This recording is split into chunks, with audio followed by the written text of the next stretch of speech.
Hello everyone, welcome back to my channel that is English wheel. So friends, ये जो video है वो आपके लिए बहुत ही इम्पॉर्टेंट होने वाला है। और प्लीज़, अगर जो भी इस थंबनेल में लिखा है उसका आपको सोल्यूशन चाहिए, जैसा कि आपने मुझे बहुत सारे कमेंट्स किए थे, तो I thought this is a very important topic.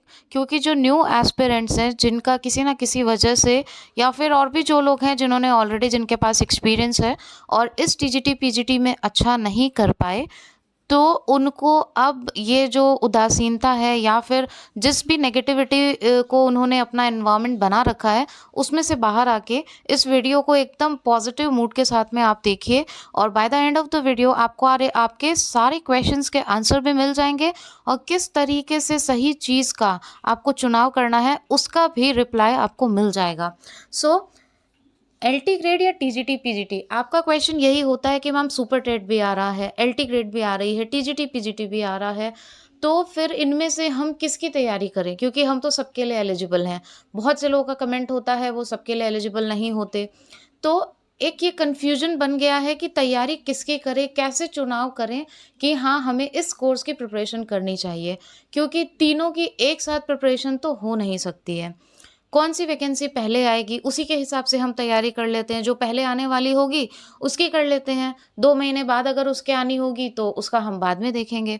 तो इस तरीके के कुछ क्वेश्चंस हैं जिन पे डिस्कशन करना बहुत ही इंपॉर्टेंट था। And this video is kind of counselling for all those aspirants जो कि देख रहे हैं अपने आगे के करियर को, जिन्होंने डिसाइड कर रखा है कि उन्हें एक गवर्नमेंट जॉब बिल्कुल श्योर करनी है, उन्हें अपकमिंग वैकेंसीज़ में अपनी एक सीट पक्की करनी है। वही इस वीडियो को पूरा डिटेल में देखें। और अगर आप किसी नेगेटिविटी से बिल्कुल फ़िल्ड हो चुके हैं कि अब हम क्या करें, कैसे करें, अब तो नहीं हो सकता, तो ये वीडियो आपके लिए और भी इम्पोर्टेंट हो जाता है। So without making any delay, let's start. आप स्क्रीन पे देख सकते हैं, बहुत ही इम्पॉर्टेंट पॉइंट्स हैं। इन पॉइंट्स पे हम डिस्कशन करेंगे और वीडियो के एंड तक आपके सारे कन्फ्यूजन्स क्लियर हो जाएंगे। हाउ टू डिसाइड परफेक्टली, सबसे बड़ा क्वेश्चन ये आता है कि एकदम सही तरीके से हम कैसे डिसाइड कर लें कि हाँ, हमें इसके लिए तैयारी करनी चाहिए। कमेंट सेक्शन में भी आप जाके देख सकते हैं, आधे से ज़्यादा कमेंट सेक्शन बस इन्हीं क्वेश्चन से फिल है। और मेरे पास में कुछ फ़ोन कॉल्स भी आए, जिन्होंने मुझे कॉल की होगी, जिन्होंने भी मुझे कॉल की है वो मुझसे रिलेट कर पाएंगे। जी हाँ, मैं आप ही के क्वेश्चन के आंसर दे रही हूँ। तो देखिए, identify the skill sets and experience you currently have. सबसे पहला काम आपका ये होना चाहिए कि ऐसे ही किसी के कह देने से, किसी और के एक्सपीरियंस पे आप जज नहीं कर सकते हैं। आइडेंटिफाई योर स्किल, आपके अंदर कौन कौन से स्किल हैं। देखिए, हमारे बारे में जितना ज़्यादा अच्छे से हम जानते हैं, we know about our self much better than any other person. You don't need any other suggestion, ठीक है। गाइडेंस ले सकते हैं, लेकिन किसी के डिसीजन को अपना डिसीजन कभी नहीं बनाना चाहिए, खास तौर से इस एज में जब आप खुद एक टीचर बनने जा रहे हैं। तो अपने स्किल सेट को पहचानिए और आपके पास में किस सब्जेक्ट में, किस जो आपका फील्ड रहा है, किस चीज़ में आपके पास में एक्सपीरियंस है, ठीक है। ये बहुत मैटर करता है जब हम बात करते हैं रिजल्ट की। बहुत से लोग यहाँ पे हो सकता है कुछ ना कुछ बोलें, उससे मुझे मतलब नहीं है, बट आई एम श्योर कि आप इस बात से रिलेट कर पाएंगे कि रिजल्ट आपको उसी में, आउटकम आपको उसी चीज़ में बहुत अच्छा मिलता है जिस चीज़ की आप अच्छे से प्लानिंग करके चलते हो और ऑलरेडी जो चीज़ें आप एक्सपीरियंस कर चुके हो, राइट। सो फर्स्ट पॉइंट आपका यही है कि अपनी स्किल्स को पहले आप आइडेंटिफाई करिए कि क्या क्या स्किल्स हैं आपके अंदर, एक्सपीरियंस यू करेंटली हैव, और क्या एक्सपीरियंस अभी आपके पास में है। ऐसा नहीं है कि 10 साल पहले की चीज़ उठा के अब आप तैयार कर रहे हैं। फिर हम आगे देखते हैं। Next point, think about what subject interest you. ये जो आपको इंटरेस्ट दिखाई दे रहा है ना, ये और एक ये सब्जेक्ट ऐसे ही उठा के कुछ भी नहीं ले लेना चाहिए। और इंटरेस्ट बहुत मैटर करता है अगर आपको एक प्रॉफिटेबल रिजल्ट चाहिए। सच बता रही हूँ, आपके वो 50% को 90 टू 100% बनाने में बहुत मदद करता है अगर आप अपने इंटरेस्ट के अकॉर्डिंग कोई भी काम करते हो, राइट। अगर किसी डांसर को डॉक्टर बनाने पे मजबूर कर दिया जाए, तो जितना अच्छा इंटरेस्ट उसका डांस में है, उतना अच्छा इंटरेस्ट उसका डॉक्टर में नहीं आएगा। कहीं ना कहीं वो चीज़ें उसको प्रॉब्लम देगी। This is only an example. So अपने इंटरेस्ट को देखो, कि सुपर टेट का जो पूरा कोर्स है वो बिल्कुल डिफरेंट है। टीजीटी का जो सिलेबस है दैट इज़ डिफरेंट। पीजीटी पे आप जाते हो तो वो एकदम डिफरेंट है, डिफरेंट इन द सेंस कि वहाँ पे सिलेबस और लेंदी हो जाता है। तो इंटरेस्ट किस चीज़ में है आपका, वो आपको सर्च करना बहुत ही ज़्यादा ज़रूरी है। Ask yourself why you want to study. एक बहुत ही इंपॉर्टेंट बात मैं आपको बोलना चाहती हूँ जो कि आपके अंदर एक ज़ील, एक फायर पैदा कर देगी किसी भी चीज़ के लिए तैयारी करने के लिए। वो है क्यों। ये जो रीज़न है ना वो बहुत बड़ा है। किसी चीज़ को अगर आप अचीव करना चाहते हो तो हर चीज़ के पीछे रीज़न होता है। वो चाहे आपकी लाइफ से रिलेटेड हो, एक्सपीरियंस से रिलेटेड हो, किसी को आपको कुछ बताना हो उससे रिलेटेड हो, आपके खुद के अंदर पैशन है कि नहीं मुझे कुछ करके दिखाना है, या फिर आपके साथ कुछ ऐसा हुआ है इंसिडेंस जिस पे आपके अंदर एक फायर हो जाती है कि no now I have to show that what calibre I have and even I means I have that potential to do this. तो एक वो चीज़ हो जाती है तो वो रीज़न फाइंड आउट करिए जो एक स्पार्क पैदा कर देगा किसी भी तैयारी को एक पूर्ण विराम देने के लिए। So always ask your self why you want to study, क्योंकि वो आपको आपकी सही डेस्टिनेशन दिखाएगा। जी हाँ, अभी जो अपकमिंग वैकेंसीज आ रही हैं मैं सिर्फ उसी के बारे में बात कर रही हूँ जो कि है super TET, LT grade, TGT, PGT. ठीक है। फिर आता है रीड योर माइंड। ये रीड योर माइंड क्यों ज़रूरी है। बहुत से लोग हैं इसको नहीं मानते, लेकिन अगर आप इसको ठीक से समझने की कोशिश करेंगे तो ये जितने भी पॉइंट्स हैं ये सारी चीज़ें आपके रिजल्ट से ही रिलेटेड हैं, जिसके लिए हम लास्ट में मंथन करते हैं और कर रहे हैं कि हमारा रिजल्ट ऐसा नहीं आया, हमने तो ऐसे किया था, हमने तो यूं किया था, हमने तो ये चीज़ें की थी। ये बहुत सी चीज़ें हैं। ऑल्दो ये होता है, रिजल्ट के दो पहलू होते हैं, हार या जीत। वो तो सबको फेस करनी ही करनी है, कोई हारेगा कोई जीतेगा, किसी का फर्स्ट अटेम्प्ट में, किसी का सेकंड में, किसी का थर्ड में। अगर आप कंसिस्टेंसी के साथ में लगे हुए हो तो your result is going to come. But again time matters. Time बहुत मैटर करता है। वो 1 साल बहुत मैटर करता है, वो 4 साल बहुत मैटर करते हैं। और ये जो चीज़ें चलती हैं इस वैकेंसी के बीच में, अब क्लियर होगा, कब क्लियर होगा, दोबारा कब आएगी, ये सारी चीज़ें भी बहुत मैटर करती है। ठीक है। तो अपने माइंड को हमेशा रीड करिए। रीड करने से मेरा मतलब है कि अपनी पोटेंशियल को पहचानिए। ज़रूरी नहीं है कि मुझे अगर इंग्लिश में इंटरेस्ट है तो आपको भी इंग्लिश में इंटरेस्ट हो, सिर्फ मुझे देख के आप कर लें। ये सिर्फ मैं एक एग्जांपल दे रही हूँ, आप किसी का भी एग्जांपल ले सकते हो। ज़रूरी नहीं है कि कोई अगर प्राइमरी की जॉब के लिए शिद्दत से लगा हुआ है, हो सकता है उसका इंटरेस्ट हो उसमें, उसमें जो सिलेबस आता है उनकी उसमें कमांड हो। तो ज़रूरी नहीं है कि उनको देख करके आप सिर्फ ये डिसाइड कर लो कि नहीं इसने ऐसा किया तो मैं भी ये चीज़ करूँ और मुझे भी ये कर लेना चाहिए, ये कर रहा है तो हम भी कर लेते हैं। ये चीज़ नहीं, अपने माइंड को, अपने इंटरेस्ट को रीड करना सीखिए। आपका माइंड चीज़ों को किस तरीके से एक्सेप्ट कर रहा है, ठीक है। कितनी जल्दी क्या चीज़ें आपको लर्न हो रही हैं, क्योंकि लर्निंग के पीछे हमेशा रीजंस होते हैं और वो आपके अंदर होते हैं, ना कि किसी दूसरे से कॉपी करके आप अपनी स्केड्यूल में उसको ढालते हो। वो कॉपी कैट तो सबसे गलत होता है। और this is not the first time I am rising this point. मैंने कई बार इस पॉइंट पे चर्चा की है अपने वीडियोज़ में, सो दैट कि आपका रिजल्ट एक अच्छा आ सके, आप जो टाइम डिवोट कर रहे हैं वो एक सही दिशा में जा सके।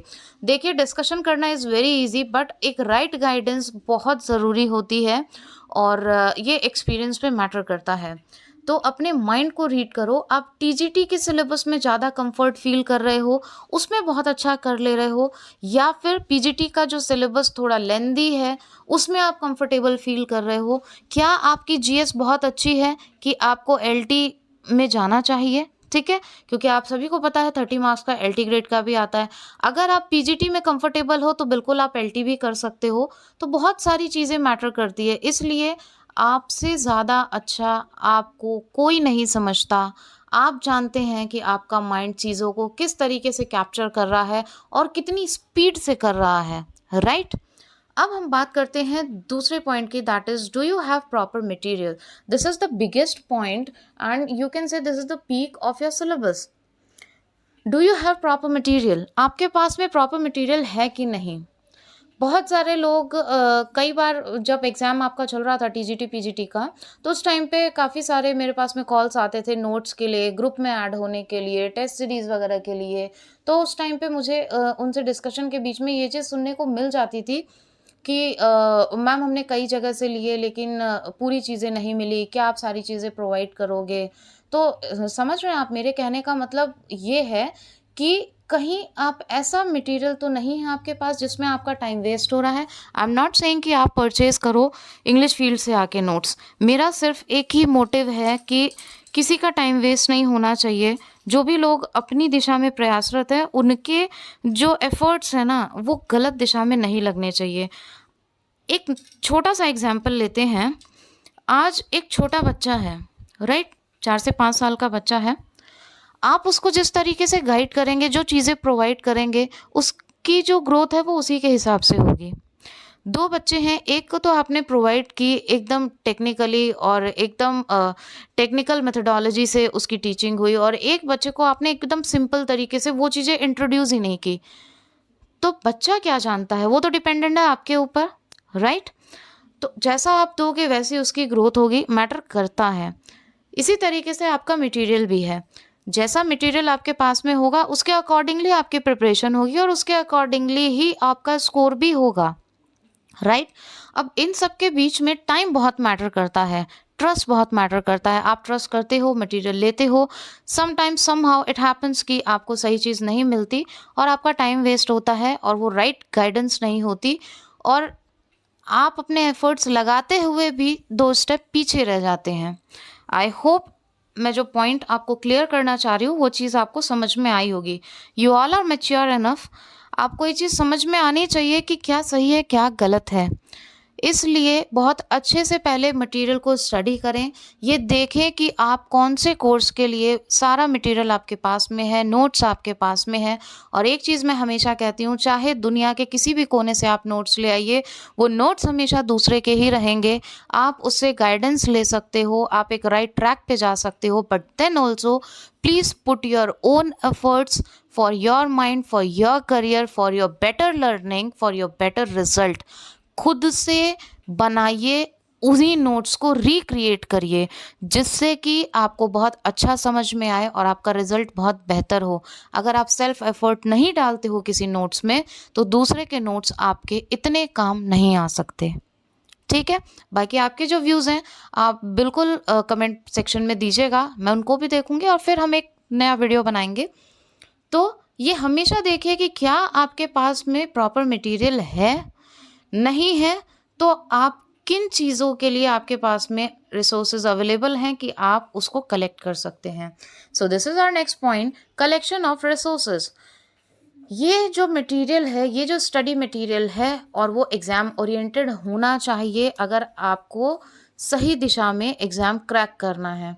आप बिल्कुल फर्स्ट अटेम्प्ट में क्रैक कर सकते हो, कोई दिव्यता वाले लोग नहीं होते जो फर्स्ट अटेम्प्ट में क्लियर करते हैं। बट हाँ, ये होता है कि उनके पास में प्रॉपर रिसोर्सेज होते हैं, उनको मालूम रहता है कि एग्ज़ाम क्या डिमांड कर रहा है, क्या कोर पॉइंट्स हैं, कौन से एग्जामिनर्स फेवरेट कॉर्नर्स हैं जहाँ से क्वेश्चंस बनने ही बनने हैं, किस टाइप से पैटर्न अगर चेंज हो जाता है तो भी हम मैदान में टिके रह सकते हैं। और मैदान में टिकने के लिए आपके पास में प्रॉपर प्लानिंग होनी चाहिए, पूरे पूरे टूल्स होने चाहिए और इस एग्ज़ाम को क्रैक करने के लिए जो हमारा टूल है वो सबसे बड़ा है स्टडी मटेरियल और वो भी exam oriented. So collection of resources देखिए कि किन किन चीज़ों को आप कलेक्ट कर सकते हो, क्या आपके पास में प्रॉपर सोर्सेज हैं जहाँ से आपको ये मटेरियल मिल सकता है। तो आप इन सब की पहले कोशिश कर लीजिए, बहुत अच्छे से स्टडी कर लीजिए और खुद से आज आप ये सारे क्वेश्चंस करिए। ये जितने भी पॉइंट्स मैंने आपको यहाँ पे बताए हैं, मैं आपको सच बता रही हूँ, अगर आप इन सबको कंसिडर करके अपना एक कोर्स चूज़ करते हो तो आप बहुत अच्छे से तैयारी करोगे और आपका आउटकम बहुत फ्रूटफुल होगा। इन सब के अलावा एक सबसे बड़ा पॉइंट कि कौन सी वैकेंसी पहले आ रही है। तो देखिए ये चीज़ मैंने आपको बता दी कि सारी ही वैकेंसीज आ रही हैं, आगे पीछे थोड़ा आगे पीछे आएंगी, बट आपका जो टारगेट है वो कब आ रही हैं इससे नहीं होना चाहिए। अब ऐसा तो है नहीं कि 3-4 साल के गैप पे ये वैकेंसीज आएंगी, प्राइमरी की भी देखने को आपको मिलेगी, एलटी और टीजीटी पीजीटी की भी देखने को मिलेगी आपको, और जल्द ही मिलेगी। नवंबर टू दिसंबर में इसका नोटिफिकेशन आपको मिल जाएगा, ये श्योर है। तो तो बहुत ज़्यादा गैप नहीं है, लेकिन सिर्फ़ 1 या 2 महीने के गैप पे या फिर ये देख के कि ये 2 महीने पहले आएगी, ये 2 महीने बाद आएगी, ये चीज़ देख के आप अपना टारगेट डिसाइड नहीं कर सकते हैं। जो इम्पोर्टेंट होते हैं वो ये सारे पॉइंट्स होते हैं। अगर इनके आंसर्स आपको मिल गए हैं, पेन डाउन करिए, then decide your target, decide your goal and just try to crack it. Just try to collect resources about it and start working on it. उसके बावजूद अगर आपको और भी कुछ, क्योंकि I have been counsellor of this, तो इन सारे पॉइंट्स पे मैं अच्छे से डिस्कस कर सकती हूँ, मैं एक्सप्लेन कर सकती हूँ, I can help you in this. मेरे पास में जो कॉल आती हैं, यू वोंट बिलीव, मैं कई बार उनको 20-20 मिनट तक भी ये चीज़ें एक्सप्लेन करती हूँ और बहुत अच्छे से वो मोटिवेट भी होते हैं और उन्होंने अच्छे से अच्छा किया भी है। तो आपके पास में भी अगर कोई ऐसी क्वेरी है, कोई ऐसा कन्फ्यूजन है कि आप फँसे हुए हैं और you are not able to decide about something, तो आप कमेंट बॉक्स में कमेंट करिए। Surely when I will see your comment, I will reply. तो ये सारे पॉइंट्स आप कंसिडर करके फिर आप डिसाइड करो कि आपको कौन से कोर्स के लिए जाना चाहिए। और मेन होता है आपका टारगेट। किसी के कहने या सुनने से आप कभी डिसाइड मत करो। पहले आप अपने पास में रिसोर्सेज देखो कि प्रॉपर हैं या नहीं, और फिर टारगेट इज़ ऑलवेज योर्स और एफर्ट्स आपके होंगे, रिजल्ट आपका होगा और आपके लिए होगा। और ये मैं एकदम श्योरिटी के साथ बोल रही हूँ, क्योंकि जो मेहनत होती है वो कभी विफल नहीं जाती। और सबसे बड़ी बात उन लोगों के लिए जो अभी किसी ना किसी तरीके से पीछे रह गए हैं, तो आप ये मत सोचिए कि हम पीछे रह गए, आप ये सोचिए आज अगर हम 70% हैं तो ये 70% हमारी ताकत है। अगली बार 70 में हम और प्लस होंगे तो हम 100 बन जाएंगे, 200 बन जाएंगे, ना कि हम इससे पीछे जाएंगे। तो इसको अपनी ताकत बनाइए, इसको अपना पॉजिटिव पॉइंट बनाइए and please go ahead, please start your preparation. Exam और नोटिफिकेशन का वेट मत करिए, क्योंकि हर कंपटीशन, हर युद्ध एक रणनीति मांगता है, मेहनत मांगता है, और मेहनत कभी विफल नहीं जाती। Thank you so much for watching and giving your precious time and please to subscribe the channel if you want these kind of informative videos. Don't forget to like, क्योंकि आपके एक लाइक बटन हिट करने से बहुत motivate